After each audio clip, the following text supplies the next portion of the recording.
y'all, welcome back to my channel, Crystal Heart. My name is Crystal, and today we're gonna work on a quilt that has been intimidating me for a good little while.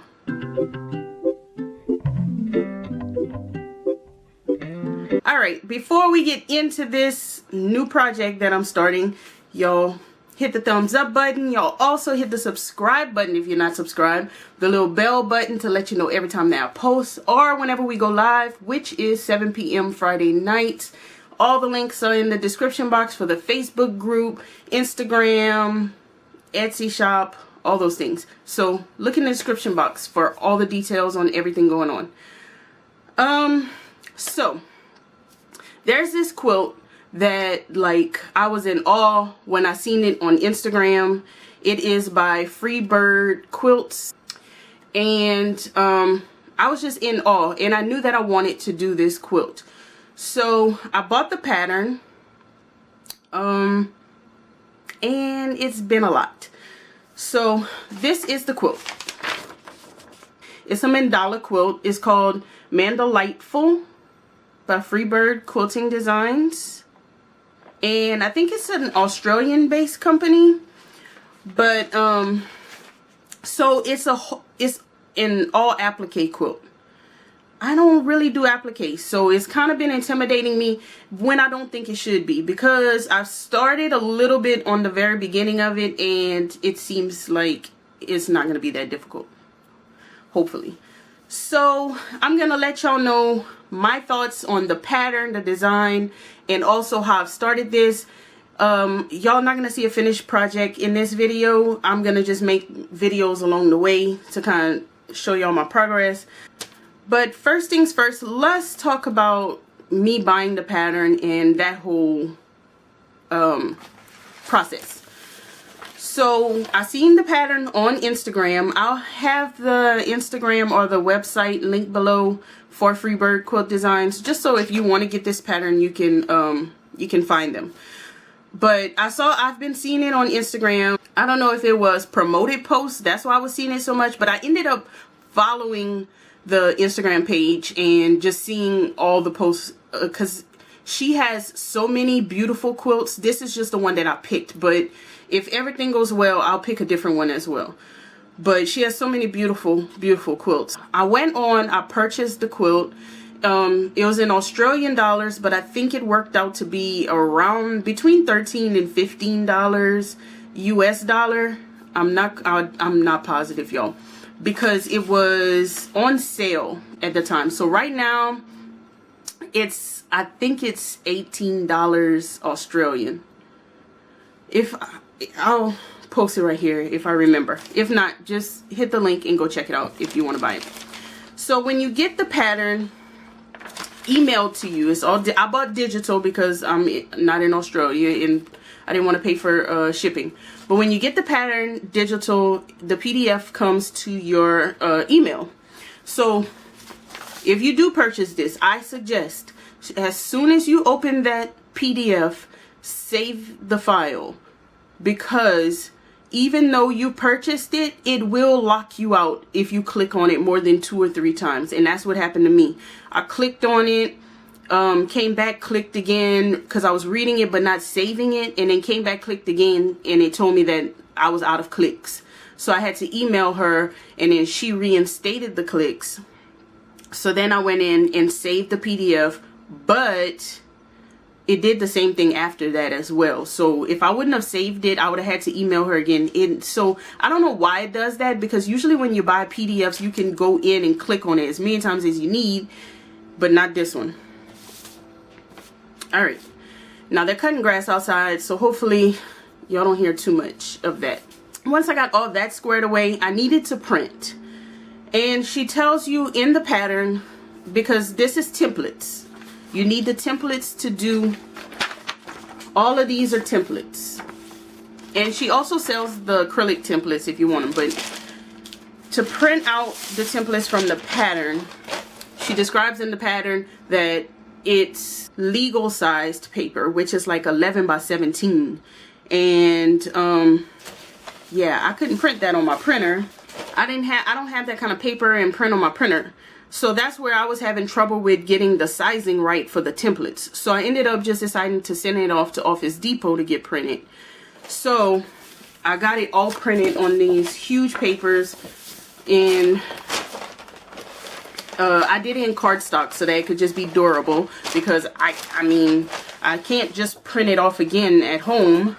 So I got it printed all on these cardstocks, and I didn't need to print all of this, but the templates are like this. Now, I cut out all the templates and all that, and then I went back and read the pattern. There's 2 pages of templates. One page is sized for legal size paper, which is this big long paper. The other page was supposed to be sized for regular letter size paper. So if you have to read the directions thoroughly, because I cut out all my templates for this in legal size, but that was not the correct size. So I had, good thing I can print that on my printer. So I printed them on my printer, and as you can see, the sizing is different. So I had to remake my templates for the second page. So that was pretty much, good thing I caught that, or I would have been like so confused down the line. So tip number 1, send it off to Office Depot. Tip number 2, read the directions so you know what size paper each page has to be printed on. I kind of didn't like that. I didn't like that. I feel like it should have all been formatted for the same type of paper throughout. If it's going to be legal, let it be legal. But in my mind, it should have all been on letter size paper so people can print it at home easily. Now I'm going to show y'all how I made my templates. So these are the templates, and I know the light is shining. These are the templates that I made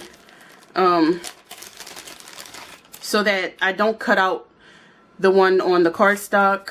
I put it on plastic. If you're in America, go to Dollar Tree. Get you a pack of chopping mats. I think 2 or 3 come in here.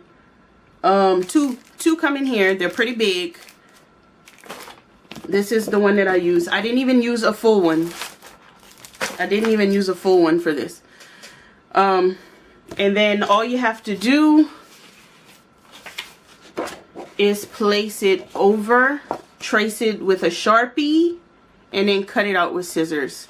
And then you have these template pieces that you can continue to use multiple times. And of course, don't forget to label them. So I did all of that. This was, I did this a few days ago. Last night is when I really started picking fabrics. Alright, so the pattern, the sample quilt that you see on the pattern is like a rainbow of sorts. And I always thought that that's how I wanted it done, as a rainbow. But I also didn't want it to finish in green and blue around the ends. I thought that I wanted to start like red, orange, and go out into purple at the ends.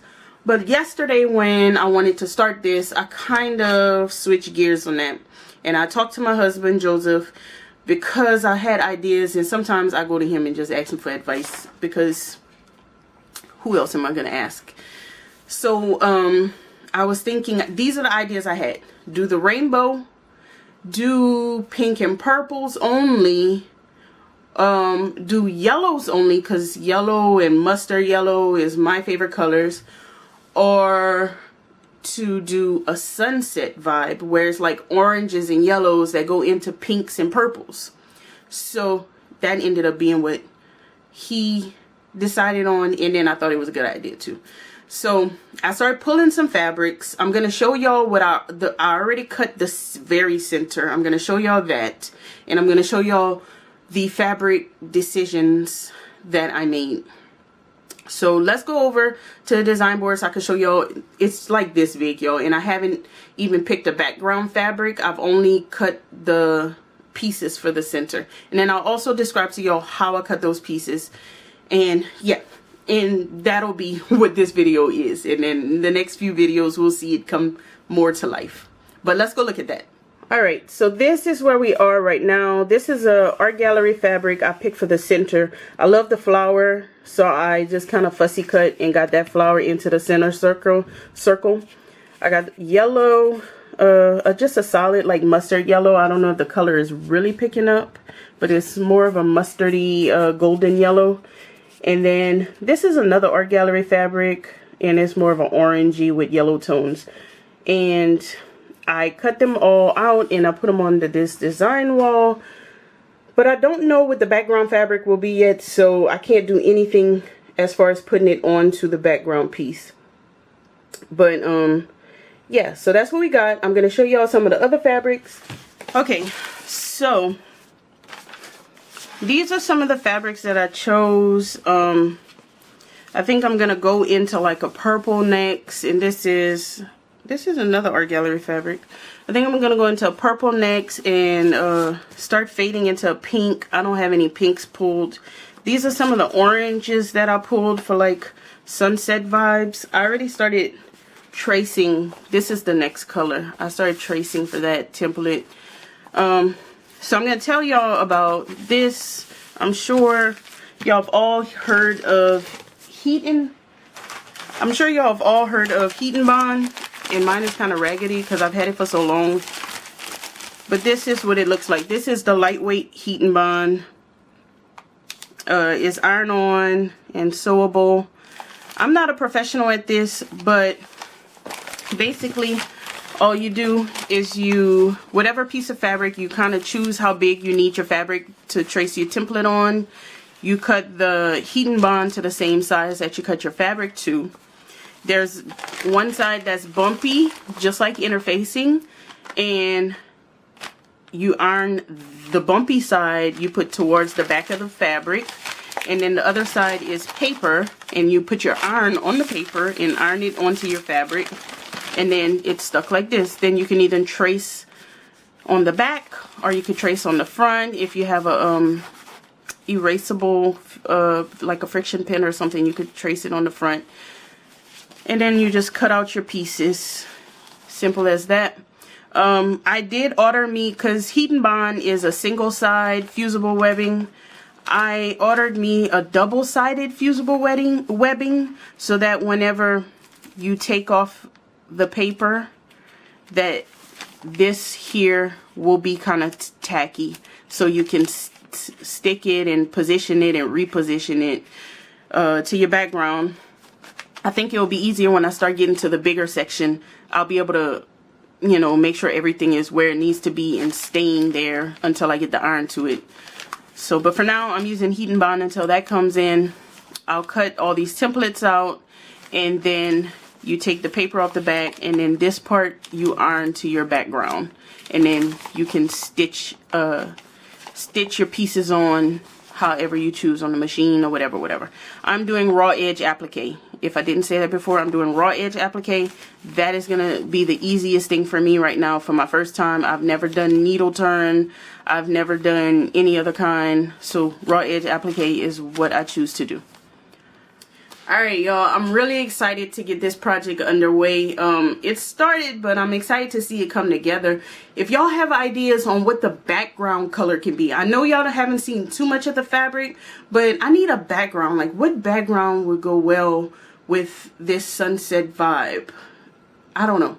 So y'all give me suggestions on that, and any other suggestions that y'all have about the technique or anything else. If you've done a mandala quilt, a full applique quilt, just let me know.